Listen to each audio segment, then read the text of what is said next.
Hello everyone, welcome back to your channel The Economics Hub. Hello, my name is Anant. आज की इस video में हम लोग बात करेंगे क्लास 12th के इकोनॉमिक्स, उसमें भी मैक्रो का पार्ट। यहाँ हम बात करेंगे क्लास 12 के इकोनॉमिक्स में मैक्रो में जो 2023 और 24 के इम्पॉर्टेंट टॉपिक्स हैं। यहाँ पे हम बात करेंगे chapter wise topics. Chapter wise क्या क्या हमें पढ़ना है, क्या क्या हमें नहीं पढ़ना है। तो इस वीडियो में आप लास्ट तक बने रहें अगर आप चाहते हैं कि आपको सब चीज़ें पता लगे इंपॉर्टेंट टॉपिक्स चैप्टर वाइज। तो आइए स्टार्ट करते हैं chapter number 1। From the chapter number 1, introduction. सबसे पहला चैप्टर है इंट्रोडक्शन। इसमें आपको मैक्रो और माइक्रो का डिफरेंस ज़रूर पढ़ना है। उसके बाद पार्शियल एंड जनरल इक्विलिब्रियम, ये हॉट्स में आपको टॉपिक दे रखा है, प्लीज़ इसको बिल्कुल भी स्किप ना करें। और इसी के साथ सेविंग इज वर्च्यू और वाइस, ये 3 टॉपिक्स हैं जो आपको सिंपल से चैप्टर नंबर 1 में पढ़ने हैं। Next we have chapter number 2, some basic concept of macro economics. यहाँ हम बात करेंगे क्लासिफिकेशन ऑफ गुड्स। आपने पढ़े भी होंगे, final, intermediate goods, consumer goods, capital goods. ये चारों गुड्स को एक बार आप रीड ज़रूर करें। यहाँ से MCQs बनते हैं जो 1 मार्क्स में बोर्ड्स हमसे पूछता है। स्टॉक एंड फ्लो 2023 में भी क्वेश्चन आया हुआ है, तो प्लीज़ इसको बिल्कुल भी स्किप ना करें। और 2024 में भी इसके क्वेश्चन आने के चांसेस बिल्कुल पूरे हैं। Next we have 4 sector economy, that is household sector, जिसको हम इस नाम से भी जानते हैं। Next we have I, next we have G, next we have X minus M। ये 4 सेक्टर इकोनॉमी है। इसका एक फॉर्मूला बनता है, शायद आपने पढ़ा भी होगा, it is equals to C plus I plus G plus X minus M। तो ये आपका है एग्रीगेट डिमांड का एक फॉर्मूला, जो house hold sector, producer sector, government sector, external sector, ये फॉर्मूला आने वाले चैप्टर्स में बहुत ही ज़्यादा इंपॉर्टेंट रोल प्ले करता है। तो ये 4 सेक्टर्स को बिल्कुल भी स्किप ना करें। और स्टॉक एंड फ्लो जैसे मैंने आपको बताया। Next real flow and money flow को एक बार ज़रूर पढ़ें। सर्कुलर फ्लो ऑफ इनकम, जिसमें चारों सेक्टर कवर हो जाते हैं। ये circular flow of income 2 sector से भी आता है, 3 सेक्टर से भी आता है, 4 सेक्टर से भी आता है। ठीक है। Next we have chapter number 3, national income. National income में एक ही चीज़ हमें बहुत ध्यान से पढ़नी है, वो है न्यूमेरिकल का पोर्शन। नेशनल इनकम को कैलकुलेट करने के 3 मेथड होते हैं। प्रोडक्ट मेथड, जिसको हम वैल्यू एडेड मेथड के नाम से भी जानते हैं। Next we have income method, जिसको हम इनकम मेथड से ही जानते हैं। Next we have expenditure method. Expenditure method और इनकम मेथड, ये दोनों मेथड्स अपने आप में बहुत ज़्यादा इंपॉर्टेंट है। हर बार हमें इसमें से क्वेश्चन देखने को मिलता है, लेकिन 2023 में जो न्यूमेरिकल्स हमें देखने को मिला था वो बहुत ही कॉम्प्लिकेटेड था। तो इस बार आप इसको ज़रूर पढ़ें अच्छे से। ठीक, इसमें से न्यूमेरिकल आपको आएगा ही आएगा। Next we have chapter number 5, money, जिसमें CC economy. C stands for commodity to commodity, जिसको हम बार्टर सिस्टम के नाम से भी जानते हैं। बार्टर सिस्टम हमने क्लास 10 पे भी पढ़ रखा है क्या होता है। Forms of money, fiat, fiduciary, full bodied और क्रेडिट मनी। फिएट मनी क्या होता है, फुल फिड्यूशरी, फुल बॉडीड और क्रेडिट मनी, ये क्वेश्चन आ जाता है। Next measurement of money, M1। 4 measurement है आपके सिलेबस में, M1, M2, M3 and M4। M1 को सबसे ज़्यादा फोकस किया है, M2, M3, M4 आपके एबिलिटी जोन आगे दे रखे हैं। आप M1 को ज़रूर पढ़ें। C plus DD plus OD। C stand for commodity, D currency, D stand for demand deposits, OD stand for other deposit. Term and demand deposits and who supply money, 3 लोग हैं जो सप्लाई करते हैं money का। आप मुझे comment section में ज़रूर बताएं कौन ऐसे 3 लोग हैं जो मनी को सप्लाई करते हैं। Next we have chapter number 6, banking. इसमें से ये वाला क्वेश्चन, मैं फिर से कह रहा हूँ, ये वाला क्वेश्चन 2024 के एग्ज़ाम में रखा हुआ है, money creation by the commercial bank. और ये बहुत ही इंपॉर्टेंट क्वेश्चन है, प्लीज़ भूल के भी इसको ना भूलें। अगर आपको ये क्वेश्चन समझ में नहीं आता है या ये टेबल कैसे बनेगी, क्या होगा, तो आप मेरे YouTube पे जाके इसकी पूरी कंप्लीट वीडियो मैंने आपको डाल रखी है।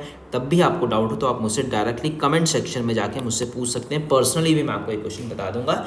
मैं स्पेशली कह रहा हूँ क्योंकि हर बार और इस बार भी 2024 में ये क्वेश्चन आपको देखने का मिलेगा। Next we have commercial bank and central bank. इसका थोड़ा डिफरेंस आप ज़रूर पढ़ लें, ये 1 मार्क्स में पूछ लेता है। Next control of supply of money.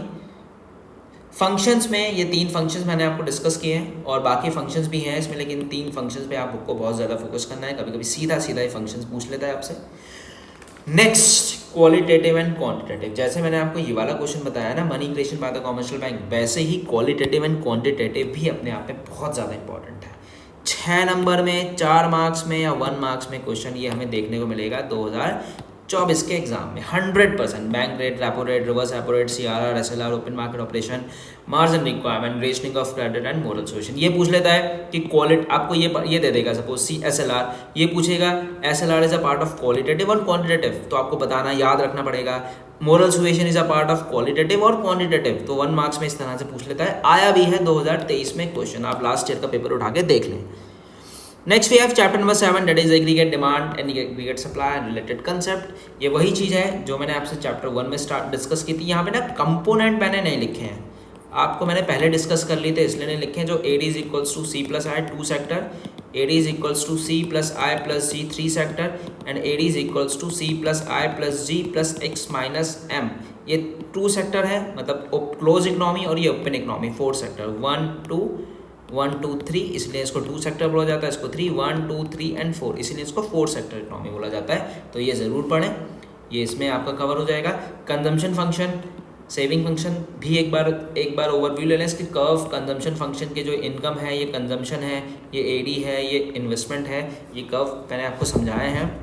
APC plus MPS is equals to 1, इसके फॉर्मूले ज़रूर पढ़ें। APC का फॉर्मूला क्या होता है, C/Y, MPC का फॉर्मूला क्या होता है, डेल्टा C/डेल्टा Y, तो ये वाले फॉर्मूलेज आपको ज़रूर पढ़ने हैं। इन फॉर्मूलेज की मैं एक अलग से वीडियो आपको बता दूंगा, या आपको मेरे नोट्स में भी ये वीडियोस, ये फॉर्मूलेज मिल जाएंगे। Next we have chapter number 8। Chapter number 8 में 2023 में 4 नंबर में हमें एक क्वेश्चन देखने को मिला था, 4 मार्क्स में एक क्वेश्चन आया था। मोस्टली इस चैप्टर से ना न्यूमेरिकल ही आते हैं, लास्ट ईयर भी आया था 2023 में 4 मार्क्स में, और 2024 में भी मुझे लगता है 4 नंबर में हमें इसमें से कुछ ना कोई क्वेश्चन देखने को मिलेगा। कंसेप्ट ऑफ मल्टीप्लायर जरूर पढ़ें। K is equals to 1/1 minus MPC, K is equals to 1/MPS, तो ये वाले फॉर्मूले ज़रूर पढ़ें।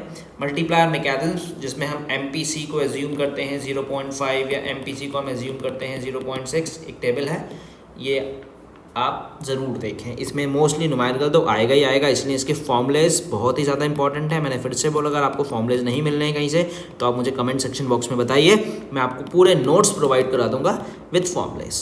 Okay, next we have chapter number 9 problem of deficit demand and excess demand. यहाँ से हमें क्वेश्चन देखने को मिलता है डिफ्लेशनरी और इन्फ्लेशनरी गैप। आपने इस तरह का कब बनाया हुआ, that is deflationary gap, inflationary gap. ये फॉर्मूले ये डेफिनेशन है, ये डेफिनेशन जरूर पढ़ें। ये क्वेश्चन भैया पढ़ लें। Situation of full employment does not mean a situation of zero unemployment in the economy. Frictional and structural unemployment. Next problem of deficit demand and excess demand, ये वही वाला फॉर्मूला है। अब आप AD वाला फॉर्मूला पढ़ेंगे ना, C plus I plus G, इसमें आपको पूरा समझ में आ जाएगा। अगर आपके स्कूल में या एक जहाँ भी आप पढ़ते हो उस टीचर ने समझाया हुआ आपको। इन्फ्लेशनरी डिफ्लेशनरी गैप, ये क्वेश्चन इस तरह से आ जाता है, ये कब आपको दे देंगे, आपको पूछेंगे भैया ये जो है ये गैप क्या कह रहा है, इन्फ्लेशन और डिफ्लेशन है, ठीक है। कंपोनेंट पढ़ लें इसके, फिस्कल और monetary policy. Fiscal monetary policy का कंपोनेंट वही है CRR, RRR, रेपो रेट, ठीक है।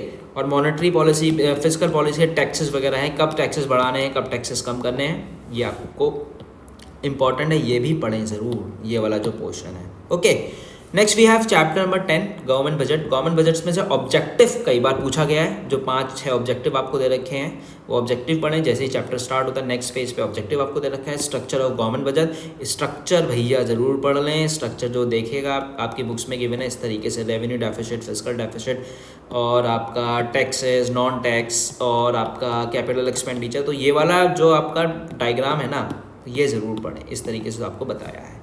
टाइप्स एंड मेजरमेंट, इसमें प्राइमरी डेफिसिट बिल्कुल ना भूलें, प्राइमरी डेफिसिट अपने आप में बहुत ज़्यादा इंपॉर्टेंट है। सरप्लस और डेफिसिट बजट, बैलेंस बजट, जहाँ पे expenditure is equals to revenue होता है, जब नहीं होता है तो बैलेंस आपका बजट सरप्लस हो जाएगा या डेफिसिट हो जाएगा। Okay, next we have chapter number 11 that is foreign exchange rate. Foreign exchange rate में फिक्स एंड फ्लेक्सिबल की डेफिनेशन पढ़ें। Appreciation and depreciation of domestic currency, कब डोमेस्टिक करेंसी कम हो रही है, कब बढ़ रही है, कैसे डॉलर रुपीज़ के कंपैरिजन में रुपीज़ बढ़ता है, रुपीज़ घटता है, ये आपको पढ़ना है। डिमांड एंड सप्लाई के कंपोनेंट जरूर पढ़ें। स्पॉट एंड फॉरवर्ड मार्केट भी आपको पढ़ना है। And why foreign exchange demanded, ये क्वेश्चन में इसमें से क्वेश्चन पूछ लिया जाता है। Okay, next we have chapter number 12 balance of payment. इसमें तीनों अकाउंट ही इंपॉर्टेंट हैं, इसलिए मैंने आपको कोई पर्टिकुलर अकाउंट नहीं लिखा है। इसके कंपोनेंट तीनों के ये पढ़ें, कंपोनेंट्स में से क्वेश्चन आता है। और एक क्वेश्चन आपको यहाँ से 2023 में भी मिला था और 2024 में भी देखने को मिलेगा, autonomous and accommodating items of BOP, balance of payment. और हाँ, बैलेंस ऑफ पेमेंट और बैलेंस ऑफ ट्रेड में आपको बुक में डिफरेंस जरूर दे रखा होगा, वो भी एक बार जरूर पढ़ लें। ऑटोनॉमस एंड अकोमोडेटिंग आइटम्स क्या होता है, तो यहाँ हमने डिस्कशन करा क्या क्या हमें पढ़ना है और चैप्टर वाइज हमने देखा। ठीक है, आपको किसी भी तरह की प्रॉब्लम है, अभी भी आपको कोई चीज़ समझ में नहीं आई हो, या आपको लग रहा है कि सर मुझे इसके नोट्स की ज़रूरत है, या आप इसके मुझे फॉर्मूलेज बता दीजिए, या money creation by the commercial bank जो 2024 में आने के चांसेस हैं और आएगा, वो मुझे समझ में नहीं आया, तो आप मुझे इस कॉन्टैक्ट पे व्हाट्सअप कर सकते हैं। मेरे इंस्टाग्राम पेज पे मुझे फॉलो करके, मुझे सब्सक्राइब करके, मुझे कमेंट करके बताइए, और यहाँ पे आप डायरेक्टली मुझे मैसेज भी कर सकते हैं। जो भी आपकी प्रॉब्लम है, आपके यहाँ इस पे ज़रूर सॉल्यूशन आपको मिलेगा। ओके, आई होप आपको वीडियो अच्छी लगी होगी, तो इस वीडियो को प्लीज़ अपने दोस्तों के साथ शेयर करें और मुझे कमेंट करके ज़रूर बताएं कि आपको ये वीडियो कैसी लगी। आपको ये वीडियो अच्छी लगी, कमेंट्स करके ज़रूर बताएं। आपको ये ज़रूर बताएं कि इस वीडियो में जो इन्फॉर्मेशन मैंने दी है आपको, वो आपको अच्छी लगी या नहीं लगी। अगर अभी भी कोई डाउट है तो आप प्लीज़ मुझे फॉलो करें, कमेंट करें, सब्सक्राइब करें और इस वीडियो को अपने दोस्तों के साथ शेयर करें। Thank you.